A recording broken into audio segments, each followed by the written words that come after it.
Hello and welcome back to another episode of my channel under the tech review section. Today I am going to bring you the unboxing and review of the much anticipated product in 2025, which is none other than the Nintendo Switch 2 bundle right over here.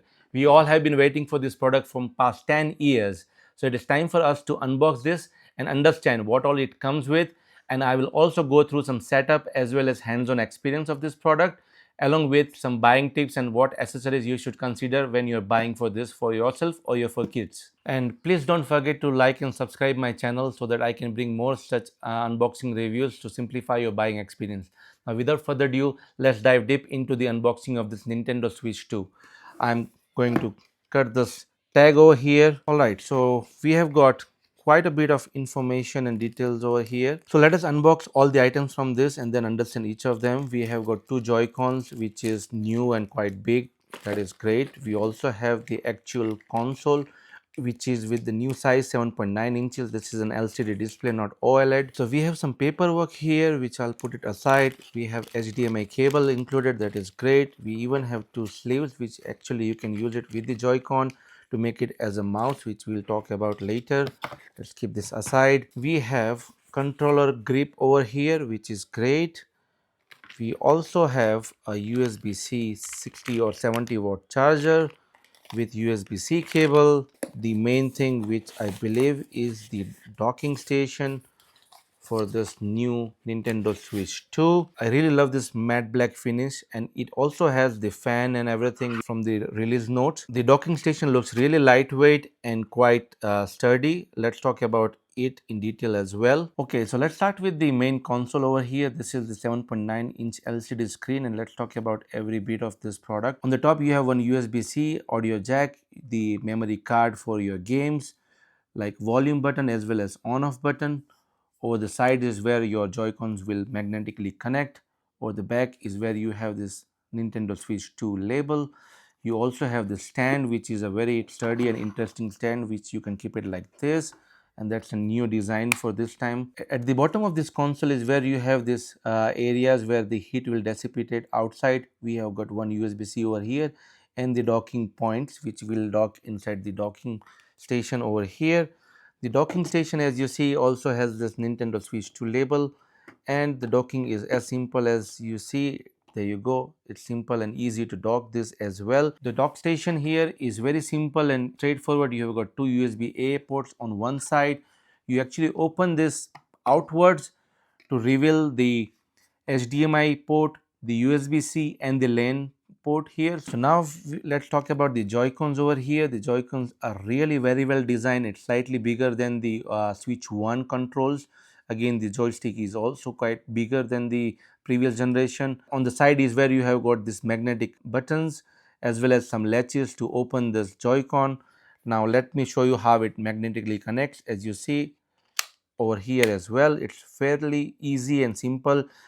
Here is where you see that C button. That's actually the new feature for the Switch 2, which enables the Switch 2 Nintendo camera system so that you can actually see live and play your games live with your friends. That's a very handy feature and something new for this year's Switch 2. To open this Joy-Cons, it's fairly easy. You use this button over here and it simply comes out, and this very well is stuck with this particular pin here, which actually is sturdy, but at the same time it has got a little bit of play. So even if you open the Joy-Con with a brute force like this, it does open up, but it does not damage this pin. That's really a good engineering choice here by the Nintendo team. Comes standard with is this sleeves, which actually you can put it on top of this Joy-Cons just simply like this. There is a button over here which you can use it to open it again, and this enables this Joy-Con into a mouse like this, and this is how you can play games as well. And that's an interesting and neat technology which Nintendo has brought this time here with the Switch 2, and I really love this feature. We also have the controller grip over here, and you simply magnetically attach your Joy-Cons to this as well, and it's fairly easy as you see, and it's easy to play that way as well. You can use the same latch to open it from this. Alright, so let me walk you through a quick setup of this Nintendo Switch 2. It's fairly easy. First step is the language. We just simply click the Americas. Then you have accepting the license agreement and then simply click next. Here is where you need to connect to your Wi-Fi or internet settings. I have just connected to my Wi-Fi, so there you go, you have this confirmation from the system that it is connected. Simply click OK. As soon as I accepted the time zone, this is the screen which it comes. It just talks about how you want to play the games. Simply next. Console on the stand, which I have done. Then using the stand, it is asking me to detach both the Joy-Cons, which I'm doing it right now. Left one and the right one over here. And now it says click next with the controller itself. Do you want to connect to the TV and play on a large screen? We will say it later. And now you can transfer the data from your Nintendo Switch if you have the Switch 1 to the Switch 2. That's a great feature also. Or you can simply don't transfer it now. This is where it's asking you to create your users. We will simply click next. Here is where it is asking you to sign in with your Nintendo account. If you have one, go ahead and sign in. If you don't, then you can create one and then sign in. Alright, so once you sign in with your Nintendo Switch account, this is the screen which presents to you, where it is asking you to select an icon. I'll simply select this one. So I have created the user. Now in the next screen, it is asking me if you want to set a parental controls. In this case right now we don't, so we'll simply click skip.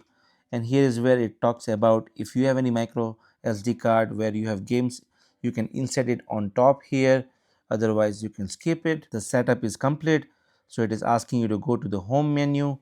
There you go. So it is now presenting us to the home screen. So this is your home screen, guys, and here is where you can actually connect your games or download the games. The one which we have purchased today is the bundle, so it already comes with the Mario Kart World for Switch 2, which we can download it into this unit and directly start playing it. If you have not purchased the bundle, you can actually use the SD card version of it, which will cost you more, but I would highly recommend to go with the bundle. Alright, so now with the bundle you get this e-download for the Mario Kart World game, which is this paper here. You have the code which you can use, and there is an instruction right behind it where you simply need to go to the Nintendo eShop, enter your code, and then go ahead and click confirm, and there you go. This is where you will come to this screen. This is where the Nintendo Kart World game is currently downloading. Once the download is finished, you can apparently start playing that game. Similarly, if you want to buy another game, you simply go to this eShop, select the user or the account, and you will be presented with this screen where you have multiple games. You simply click that game and either pay through your credit card or simply enter the code, and there you go. You can install as many games as you can, because this particular product comes with 256 GB of inbuilt storage. That is more than enough for you to install a couple of games in this Nintendo Switch 2. Alright, so let me conclude this video by giving you some more context. This Switch 2 here is much better than the Switch 1. In fact, the processor inside this is 10 times better than the Switch 1. Even the screen is much more faster, responsive and intuitive. The screen is much more brighter. You don't feel a need of going for an OLED, but apparently, as you know, Nintendo, they might release the OLED version of Switch 2 probably 1 or 2 years down the line. Overall, I am quite happy with this product. I must say this is a great improvement from the Switch 1 in every which way. But one thing is, it is much more pricier than the Switch 1. The Switch 1 currently is on sale in the market for $350 or $400 Canadian, and this one right here cost you $700 with this bundle option where you have the sticker. It says that it comes with the Mario Kart World game. Now I would say go ahead with the bundle instead of buying a console separately, because you will end up saving $40, and that's a great saving, isn't it? Which you can use it against the accessories. And also for the accessories, mainly focus on all these top accessories which I have listed here, because that's all you need beyond everything what it comes in this box. This product itself comes with 9 different items. This also comes with a standard plastic screen guard on top of the screen, which you may not be able to see it properly in this video, but if you go closely, it has one layer of protection already. So you don't need apparently a screen guard at a very first place. Well, that's pretty much it from my side. I hope you enjoyed this unboxing and the setup experience of this brand new Nintendo Switch 2. If you like my review and if you want me to bring more such unboxing experiences, then please comment below about which product you want me to unbox next. That's all from my side for this review. See you all in the next one.